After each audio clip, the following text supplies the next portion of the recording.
I want you to imagine a quiet evening. You've just finished dinner, maybe watching a light movie, and you tell yourself, just one little piece of cake won't hurt. But perhaps that small piece is quietly setting something in motion inside your body, something you can't feel right now. I'm not saying this to scare you, but to remind you that refined sugar is truly a silent enemy of your blood vessels. When you eat sweets at night, your blood sugar spikes sharply. The pancreas is forced to work overtime to release insulin, and while your body should be preparing for rest, it's instead being pushed to stay active. Your blood becomes thicker, your vessel walls slightly inflamed, and the smooth flow that should nourish your body during sleep becomes disturbed. One of my patients, Eleanor, 67 years old, once told me, "I always thought having a little dessert after dinner wasn't a big deal, but every morning I woke up with a heavy head and felt drained. After I stopped eating sweets before bed, I started sleeping deeply and waking up clear-minded." Her story made me think a lot, not because sugar itself is pure poison, but because we forget that when we eat is just as important as what we eat. After age 50, the body doesn't handle sugar the same way.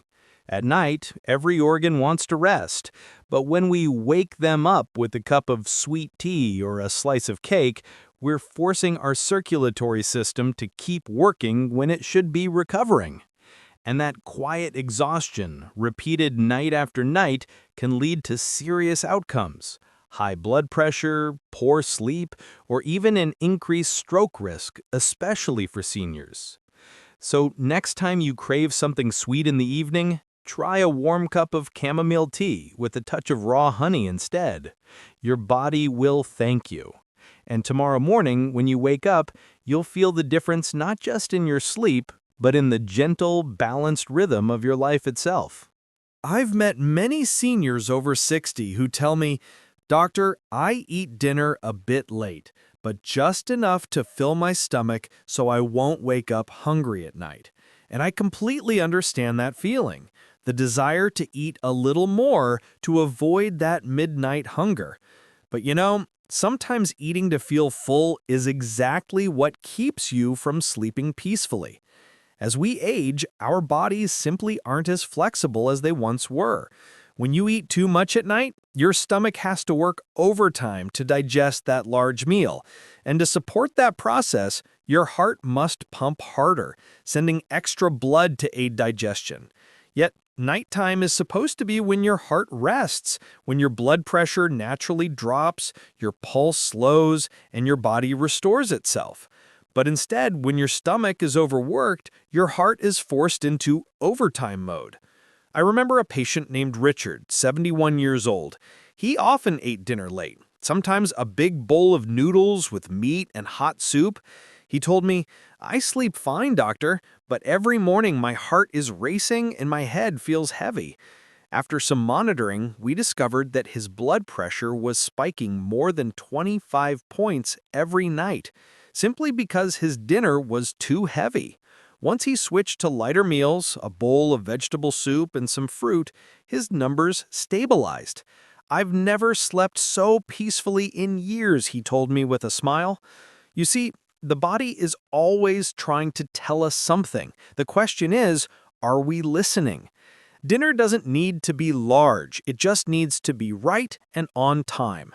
A light, warm meal, full of vegetables and low in oil, is truly one of the best gifts you can give your heart every night. And if you still feel a little hungry later in the evening, keep it simple: a small glass of warm milk, a few banana slices, or a handful of almonds. Your body will thank you for it, and your heart will finally get the rest it deserves, lowering your stroke risk and keeping your nights calm and your mornings strong. There are things that seem so small, so harmless, yet they carry a quiet but powerful impact on our bodies, especially once we pass the age of 60. I'm talking about aged yellow cheeses, those rich slices of cheddar, Gouda, or Swiss that so many people enjoy at dinner or as a late-night treat. I once had a patient, Helen, 68 years old, from Texas.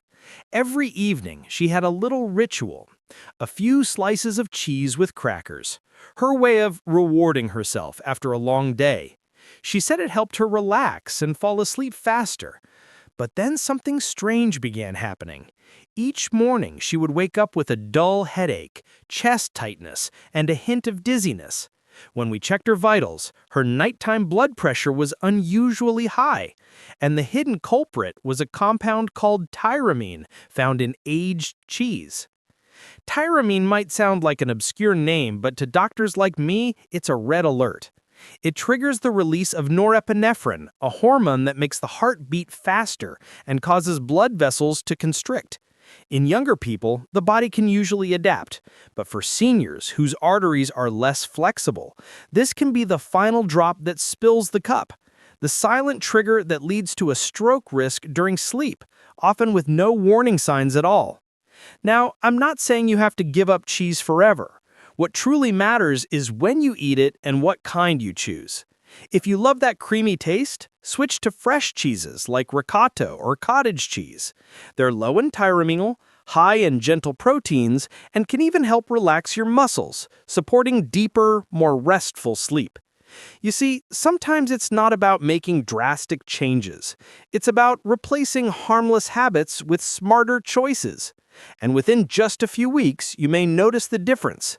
Lighter mornings, clearer thoughts, steadier blood pressure, and a heart that finally feels calm with every beat. I know, after a long day, no one really feels like going out for a walk. That soft couch and the glow of the TV always seem far more inviting than the quiet street outside. But have you ever noticed that those few minutes of inactivity after dinner might be silently taking a little piece of your health each day? Our bodies were never designed to sit still right after eating. When you finish a meal, your digestive system switches on. It needs blood and oxygen to process what's in your stomach. But if you sit or lie down immediately, everything slows. Blood sugar spikes faster, fats linger longer in the bloodstream, and over time, your blood vessels lose their flexibility. It's a quiet but steady path toward high blood pressure and lipid imbalance, both major stroke risk factors, especially for seniors.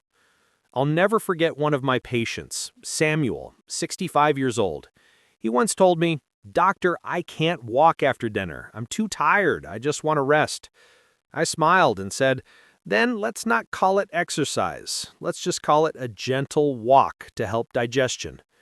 And so, he began walking around his house, just 10 minutes each evening. 3 months later, his test results showed a clear drop in blood fat levels. His blood pressure was stable, and he said to me, "I sleep deeper now, and every morning I wake up feeling lighter."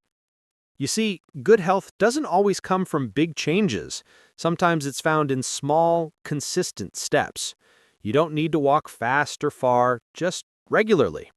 Think of it as a little evening ritual. You walk, your breathing slows, your mind relaxes, and your body quietly thanks you for letting it do what it was meant to do. And when you finally return to your warmly lit home, your heart will be beating slower, steadier, as if it's smiling, grateful for another peaceful night that you helped make possible. I once had a patient, James, 70 years old, who always told me, "Doctor, I don't smoke, I don't drink, I just have a little fried food now and then." But that now and then happened to be every evening when he'd sit down to watch the news, munching on a few crispy potato chips or some store-bought fried chicken. He had no idea that this small nightly habit was quietly allowing bad fats to build up in his blood, thickening it, stiffening his arteries, and eventually leading to a transient stroke that made him collapse right there in his living room. When I explained trans fat to him, he looked surprised. "Really? Just a few potato chips can do that?" Yes, just that. Trans fats are formed when oils are repeatedly heated to high temperatures, as in most fried and processed foods. They linger in the bloodstream for 8 to 12 hours, meaning if you eat fried food at 8 p.m., your blood is still thick from it well into the next morning. When we're young, the body can compensate to some degree, but after 60, our arteries lose elasticity, and the heart must pump harder to move that heavy, fat-laden blood through the body. Each time that happens, the heart grows more tired, the blood vessels weaker, and the stroke risk edges a little closer. I always tell my senior patients, if you crave something crispy, make it in a way your heart will love. Try baking potatoes or zucchini with a drizzle of olive oil and some herbs. You'll still get that satisfying crunch, but without the trans fat burden. Many of my patients who switched to this method told me that within weeks they slept better and woke up without that heavy, sluggish feeling. Sometimes good health doesn't mean giving up what you love, it simply means learning to love it smarter. Let your heart rest. It's been beating for you your whole life. Don't make it fight harder just for a few bites of fried food. I still remember Linda, a 67-year-old woman full of laughter and love for cooking, but with one harmless-looking habit that turned out to be dangerous. Every night, she'd make herself a small sandwich with a few slices of deli meat and cheese, calling it her little bedtime treat. She once told me, "Doctor, it's just a tiny snack, nothing serious." Yet after a few months, she began waking up with a puffy face, heavy legs, a pounding heart, and that strange pressure in her chest. Her lab results told the story clearly. Her blood pressure was spiking at night, caused by too much sodium and nitrates building up in her system. Processed meats, sausages, bacon, cold cuts contain enormous amounts of salt. Even a small serving can exceed a senior's entire daily sodium limit. When eaten at night, the body can't flush it out efficiently. It retains water, forcing the heart to pump harder and increasing vascular pressure. That's when the stroke risk quietly climbs, unseen, as we sleep. I asked her to imagine this. While she sleeps, her heart is still working. If she gives it extra work, processing salt and excess fluid, it grows weary night after night. Many of my patients tell me they just feel a bit heavy in the morning, not realizing it's the heart's early warning sign.